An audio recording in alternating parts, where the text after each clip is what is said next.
নমস্কার, Anita's kitchen with village ফুডে আর একটা নতুন ব্লগে আপনাদের সবাইকে স্বাগত। আজকে আমি করে দেখাবো ইলিশ মাছের পাতলা ঝোল, শুধু বেগুন দিয়ে, কোনো রকম মশলা দেবো না। বাজার থেকে একটা ছোট্ট ইলিশ মাছ এনেছে, বেশি বড় না, ছোট মাছ। আর এর মধ্যে একটুখানি নুন দিয়ে দিলাম আর হলুদ দিয়ে দিলাম। নুন আর হলুদ দিয়ে ভালো করে মেখে নেব। ইলিশ মাছের পাতলা ঝোল করব বলে এই যে আলু কেটে নিয়েছি, বেগুন কেটে নিয়েছি, আর পাকা কাঁচা লঙ্কা এরকম চিড়ে নিয়েছি। চেরা কাঁচা লঙ্কা দিয়ে এই ইলিশ মাছের পাতলা ঝোলটা রান্না করব। কড়াই গরম হয়ে গেছে, কড়াইয়ের মধ্যে সর্ষের তেল দিয়ে দিলাম। এই রান্নাটা সর্ষের তেল দিয়ে করব। এবার মাছটা ভেজে নেব।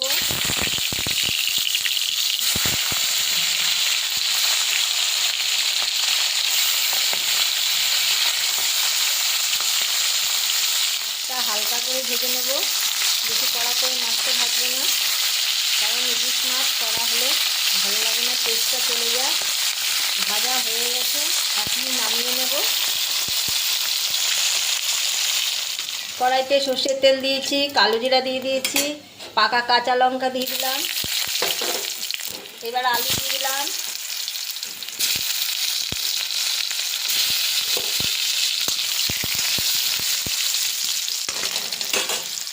আলুটা আগে দিয়েছি কারণ আলুটা শক্ত, এই জন্য আলুটা দিয়ে দিলাম। এবার নুন দিয়ে দিলাম,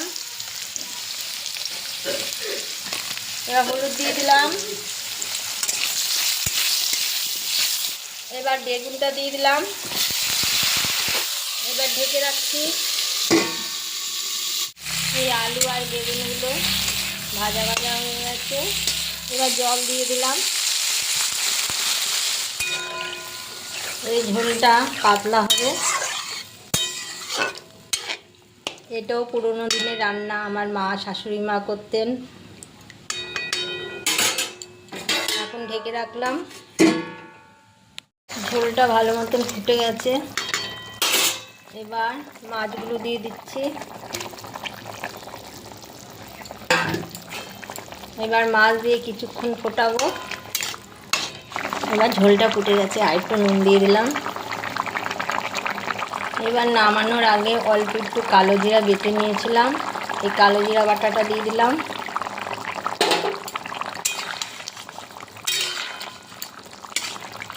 আমার ইলিশ মাছের পাতলা ঝোল হয়ে গেছে, এখন নামিয়ে নেব।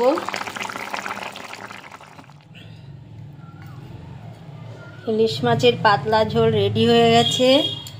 আমি যেভাবে রান্না করলাম এই ইলিশ মাছের পাতলা ঝোল, আপনারা দেখে আপনাদের ভালো লাগলে আপনারা লাইক কমেন্ট শেয়ার করবেন।